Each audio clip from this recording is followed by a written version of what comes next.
Je souhaite, avant de commencer, remercier personnellement Claude Chirac. Quand je vous ai appelé, cher Claude, car c'était pour moi une évidence que vous soyez le témoin de l'esprit de la loi de 2005, vous m'avez dit, permettez-moi de vous citer, avec grand plaisir, mais quelle légitimité ai-je?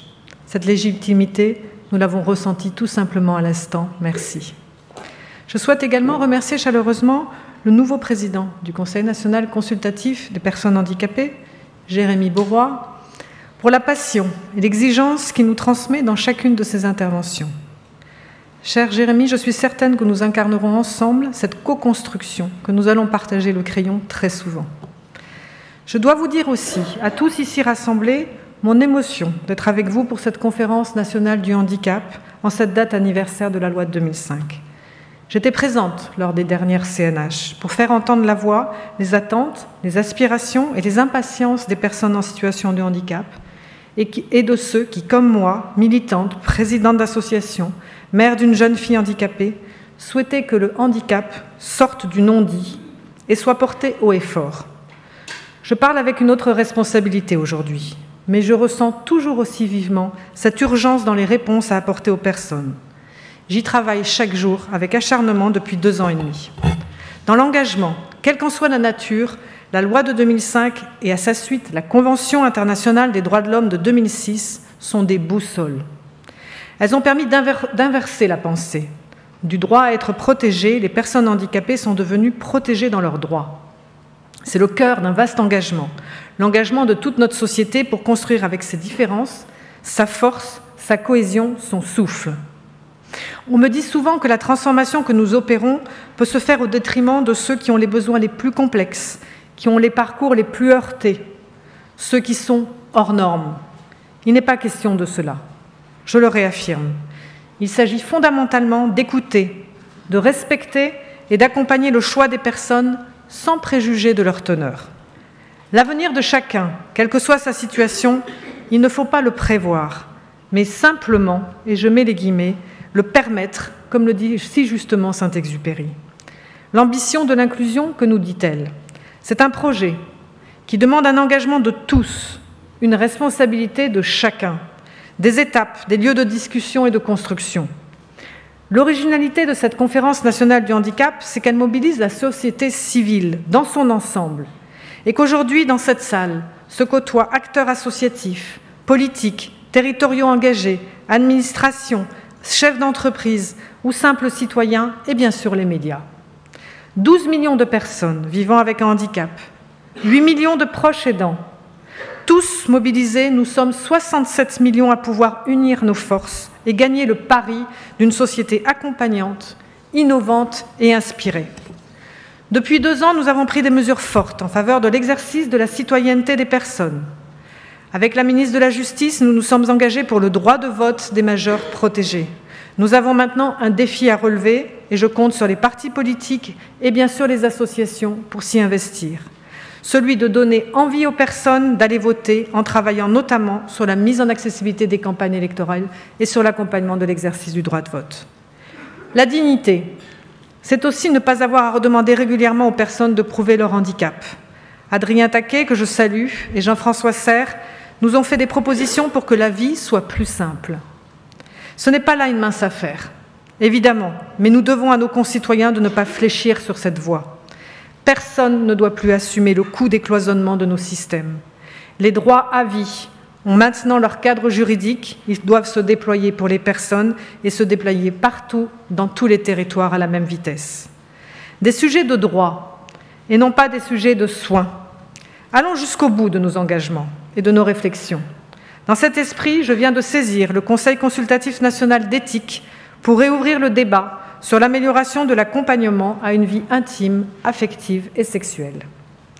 Depuis 2 ans, nous avons également engagé des chantiers majeurs de transformation sur l'école avec Jean-Michel Blanquer, sur la formation et l'emploi avec Muriel Pénicaud et Olivier Dussopt, sur l'accès aux études supérieures avec Frédéric Vidal, sur l'accès aux soins et le soutien aux aidants avec Agnès Buzyn, sur le logement et avec une politique d'accessibilité avec Julien de Normandie. Ces chantiers ont en commun d'être absolument nécessaires pour le quotidien des personnes, d'être absolument bénéfiques pour la société dans son ensemble et bien sûr structurants pour notre pacte républicain et enfin absolument engageants dans leur mise en œuvre. Alors oui, nous n'avons pas encore gagné ces révolutions, mais elles sont à l'œuvre. J'ai la conviction que le secteur du médico-social doit en être un puissant facilitateur, en accompagnant professionnels de l'éducation, médecins traitants, collectifs du travail. C'est l'ambition d'un secteur médico-social qui devient médico-sociétal, pour emprunter l'expression de Denis Pifteau. Il y a encore beaucoup d'actions que je pourrais mettre en avant dans le domaine du sport, de la culture, de l'enseignement agricole, en Outre-mer, dans l'armée. Depuis 2 ans, nous avons travaillé ensemble, en interministériel, avec l'ensemble du gouvernement, avec l'appui sans faille du Premier ministre. Preuve en est la présence de mes collègues aujourd'hui, que je remercie chaleureusement d'être venus, avec la volonté d'amplifier l'action sur l'ensemble des champs relatifs au handicap, c'est-à-dire sur la vie quotidienne. Ce travail, il est aussi conduit sans relâche pour la mise en œuvre de la stratégie nationale autisme au sein des troubles du neurodéveloppement, qu'il s'agisse d'agir plus précocement auprès des enfants, de diversifier les modalités de leur scolarisation, de renforcer l'approche scientifique avec le concours de Frédéric Vidal, ou encore de renforcer l'accompagnement des adultes, engagement que nous avons pris avec Claire Compagnier, la déléguée interministérielle. Les premiers résultats sont là, mais la tâche est encore très importante. Faisons le choix d'agir ensemble, comme s'il était impossible d'échouer, dirait Churchill Winston.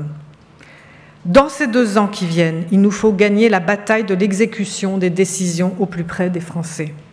Mon engagement sera total dans les territoires, auprès des personnes, des familles et des professionnels, pour que les améliorations concrètes puissent être effectives. Nous avons beaucoup d'outils pour y arriver. Nous travaillerons à leur appropriation partout avec les acteurs de terrain. L'équité des réponses sur les territoires est un impératif auquel nous ne devons pas renoncer, et j'en ferai une ligne d'horizon forte de mon action.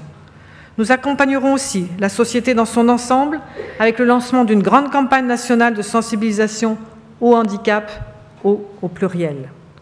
S'il est essentiel que les personnes puissent dire « nous voulons », la société doit aussi comprendre qu'elle peut dire « nous pouvons ».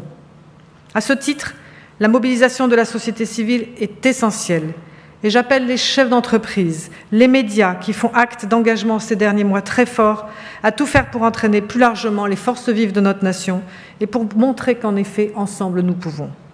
Partout, approfondissons la méthode de co-construction, le partage du crayon, qui engage chaque acteur dans ses responsabilités, mais qui nous engage ensemble sur l'impact de notre action collective. La politique du handicap est très partagée. Nous le savons, nous le voyons tous les jours.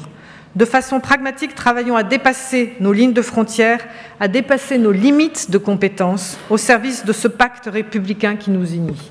C'est un grand défi, naturellement, mais nous scellons ce jour une voie pour y arriver.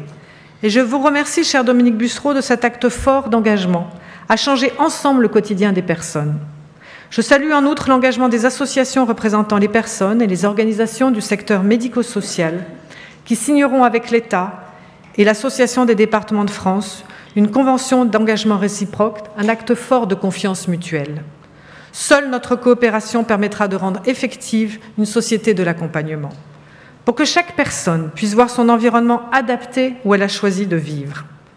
La conquête d'une société du pouvoir d'agir doit aussi faire toute sa place à l'innovation sociale bien sûr, mais l'innovation technologique, pour créer les conditions de liberté nouvelles au quotidien. Communiquer, apprendre, se déplacer, se mouvoir, se loger, vivre ensemble, vivre chez soi. La technologie est un puissant levier, si nous en concentrons l'approche sur les usages pour les personnes. J'ai été frappée par le témoignage d'un jeune ingénieur à l'occasion d'un salon dédié à l'innovation dans le domaine de la perte d'autonomie qui constatait « On sait envoyer quelqu'un sur la Lune, mais nous restons incapables de trouver des solutions vraiment innovantes pour que les personnes ayant des difficultés puissent se déplacer. » Saisissons-nous de ce sujet, comme vous l'avez évoqué, cher Claude Chirac, pour stimuler l'innovation, assurer sa diffusion au plus grand nombre, mettre en synergie les initiatives diverses. Faisons de la France un pays leader en créant un lieu regroupant recherche, soins, innovation, monde économique, autour d'équipes pluridisciplinaires reconnues pour leur excellence. J'ose le dire, créons une Handi Valley. Le plan d'investissement d'avenir permettra de structurer ce grand programme national pour l'innovation technologique au service de la vie quotidienne et de l'autonomie. Il sera complémentaire des travaux importants engagés par Philippe de Normandie sur l'accès aux aides techniques dans notre pays. Les échanges de cette matinée permettront d'enrichir largement les perspectives ici dressées et de poser des actes au service d'une société de choix, d'une société accompagnante et soucieuse des personnes aux besoins les plus importants, enfin, d'une société créatrice de valeur pour tous et avec tous. Je vous remercie.